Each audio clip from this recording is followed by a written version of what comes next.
നമസ്കാരം.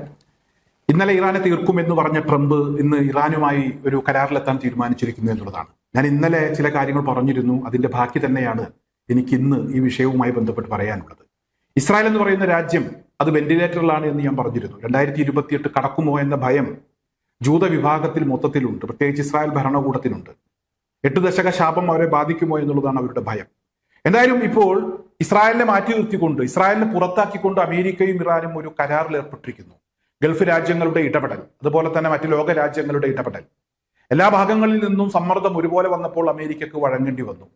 ഏറ്റവും അവസാനം അമേരിക്ക ഇറാനെ ആക്രമിക്കുമെന്ന് പറഞ്ഞ അന്ന് ഖത്തർ സംഘമാണ് ഇറാനിലെത്തി പ്രശ്നങ്ങൾക്കൊക്കെ ഏകദേശം ഒരു രൂപമാക്കിയത്, പ്രശ്നങ്ങളൊക്കെ അവസാനിപ്പിച്ചത്. എന്തായാലും ഇവിടെ കരാറിലെത്തും എന്ന് ഏറെക്കുറെ അത്തരത്തിലുള്ള ചില വിവരങ്ങൾ ഇറാന്റെ ഭാഗത്തു നിന്നും പുറത്തു വരുന്നു. അമേരിക്കയും ഏറെക്കുറെ ഒരു കരാറിന്റെ അടുത്തെത്തി എന്ന കാര്യം സമ്മതിക്കുന്നുണ്ട്.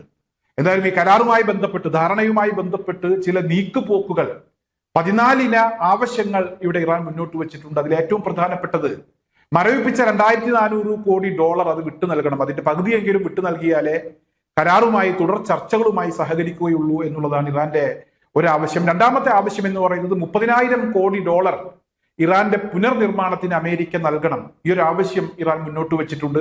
ഇനി അമേരിക്ക കൊടുത്തില്ലെങ്കിലും ആ തുക ഗൾഫ് രാജ്യങ്ങൾ കൊടുത്തേക്കും എന്ന വിവരങ്ങളും പുറത്തു വരുന്നുണ്ട്.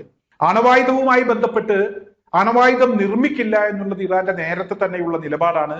അത് അവർ ആവർത്തിച്ചു. അതേസമയം ആണവ കേന്ദ്രങ്ങൾ അടച്ചുപൂട്ടില്ല. യുറേനിയം സമ്പുഷ്ടീകരണവുമായി ബന്ധപ്പെട്ട് അതിന്റെ തോത്, അതിനെക്കുറിച്ചുള്ള ചർച്ചകൾ അത് പിന്നീട് നടക്കും. ഇപ്പോൾ ആദ്യഘട്ടത്തിൽ അത്തരത്തിലുള്ള ചർച്ചകളില്ല എന്നുള്ളതാണ് വിവരം. മറ്റൊരു പ്രധാനപ്പെട്ട വിവരം ഞാൻ ആദ്യം പറഞ്ഞല്ലോ, ഇസ്രായേലിനെ മാറ്റി നിർത്തിക്കൊണ്ട്, ഇസ്രായേലിനെ പുറത്താക്കിക്കൊണ്ടാണ് ഈ ഒരു കരാർ രൂപപ്പെട്ടിരിക്കുന്നത് എന്ന് ഞാൻ പറഞ്ഞു. അതായത് ഇസ്രായേലിന്റെ ഏറ്റവും പ്രധാനപ്പെട്ട ആവശ്യമാണ് ഇറാന്റെ ദീർഘദൂര മിസൈലുകൾ, ആ മിസൈൽ പദ്ധതി അവസാനിപ്പിക്കുക എന്നുള്ളത്. മിസൈലിന്റെ ദൂരപരിധി അതൊന്ന് വെട്ടിക്കുറക്കുക എന്നുള്ളത് ഇസ്രായേലിന്റെ പ്രധാനപ്പെട്ട ആവശ്യമായിരുന്നു. എന്നാൽ ഈ മിസൈലുമായി ബന്ധപ്പെട്ട് യാതൊരുവിധ ചർച്ചകളും ഇപ്പോൾ നടക്കുന്നില്ല, അത് നടത്താൻ ഉദ്ദേശിക്കുന്നുമില്ല. അമേരിക്ക ഏറെക്കുറെ അക്കാര്യം സംബന്ധിച്ചിട്ടുണ്ട്. ഹോർമൂസിലെ ചരക്ക് നീക്കം അത് 30 ദിവസത്തിനകം പഴയ നിലയിലെത്തും. 30 ദിവസം സമയം വേണമെന്ന് ഇറാൻ ആവശ്യപ്പെട്ടിട്ടുണ്ട്. പ്രശ്നങ്ങൾ ഉണ്ടാക്കില്ല എന്ന കാര്യം പറഞ്ഞിട്ടുണ്ട്. എന്തായാലും ഈ ചർച്ചകളുമായി ബന്ധപ്പെട്ട് അമേരിക്ക ഇറാന്റെ ആവശ്യങ്ങളോട് മുഖം തിരിച്ചിട്ടില്ല.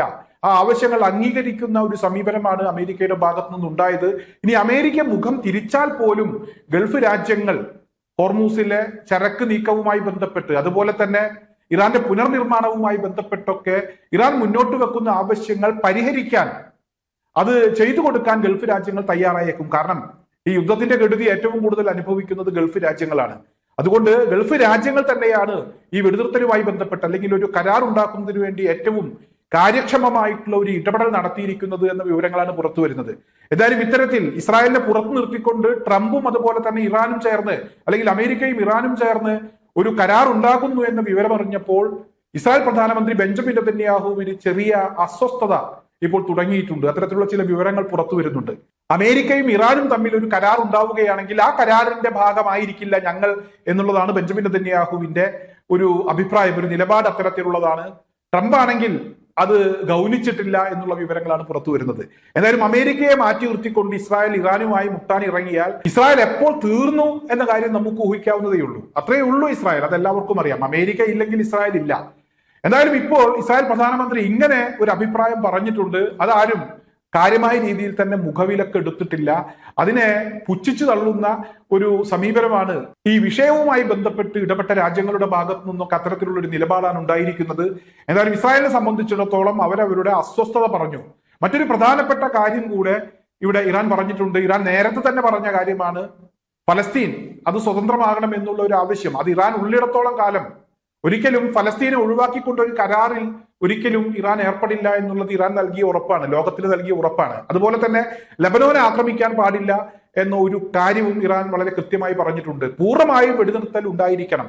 ലെബനോനെ ഒറ്റപ്പെടുത്തി ആക്രമിച്ച് കീഴ്പ്പെടുത്താം എന്നുള്ള ഉദ്ദേശം ഉണ്ടെങ്കിൽ ശക്തമായി തന്നെ തിരിച്ചടിക്കും എന്ന് ഇറാൻ വ്യക്തമാക്കിയിട്ടുണ്ട്. എന്തായാലും യുദ്ധം ഏറെക്കുറെ അവസാനിച്ച ലക്ഷണമാണ് കാണാൻ കഴിയുന്നത്. ഇസ്രായേൽ പടിക്ക് പുറത്താണ്. ട്രംപും ഇറാനും അല്ലെങ്കിൽ അമേരിക്കയും ഇറാനും ഇപ്പോൾ ബായി എന്നൊരവസ്ഥയിലേക്ക് കാര്യങ്ങൾ പോയിരിക്കുകയാണ്.